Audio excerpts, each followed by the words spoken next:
All right, March 26th, 3/26/26. And back at the boat. It's a little warmer out today. I actually drove the Humvee in. It was quite a bumpy ride. The suspension on that thing is nuts. Anyway, back at the boat.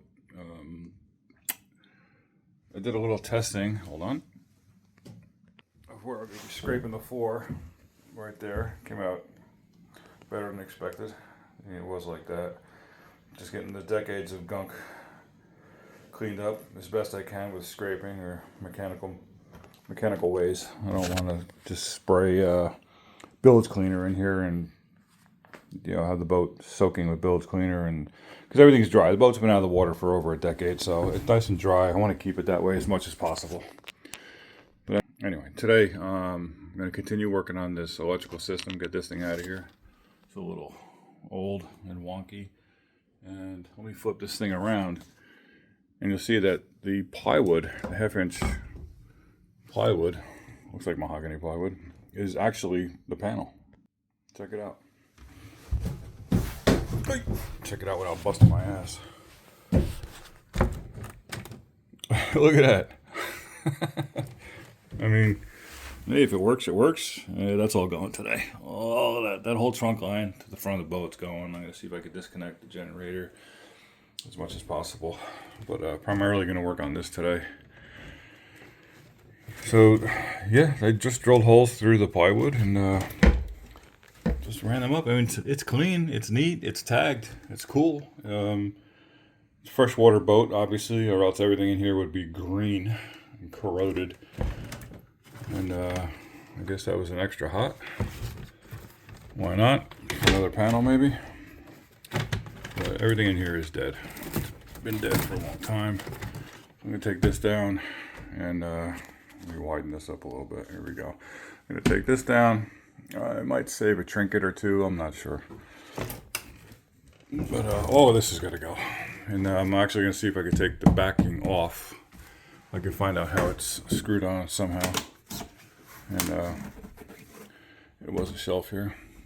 This is all going to be shelving again. This is all going to be storage or shelving or whatever. So if I can turn around here without busting my ass.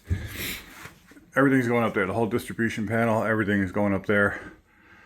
The kill switches, those big red marine grade switches are going to go under the console up there. So when I first get on the boat, I can energize things.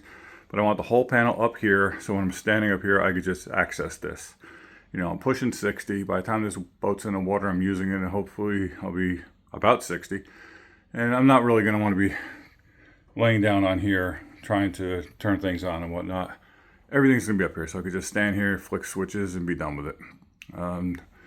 The port side, shore power, is going to be on that side, obviously the port side. But there's also going to be, underneath, a starboard side shore power, because depending on the future to which marinas I pull up to, which marina I'm at, whatever, I don't want cables laying all over the boat. It looks sloppy, it looks unprofessional, it looks messy. I don't want it. So I'm going to have, again, another switch in the console to be able to transfer between starboard and port side shore powers. But the whole distribution panel, everything electrical, is going right up here. Easy access.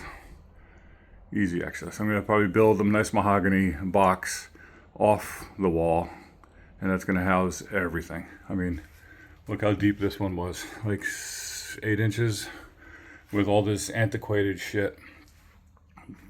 Today's more modern, newer equipment. It's going to be half the size of this stuff. And it's all going to fit nicely up there in a nice mahogany box. And I'll probably put those mirrors back on the box to keep the original stuff in the boat. That's not going to be my way. That's going downstairs between the berths where that wall is, right there. That's where it was. At least that's where it is in the pictures in the original Chris Craft catalog I have, right there, from 1965. That's pretty cool. Anyway, all right, continuing on. Later.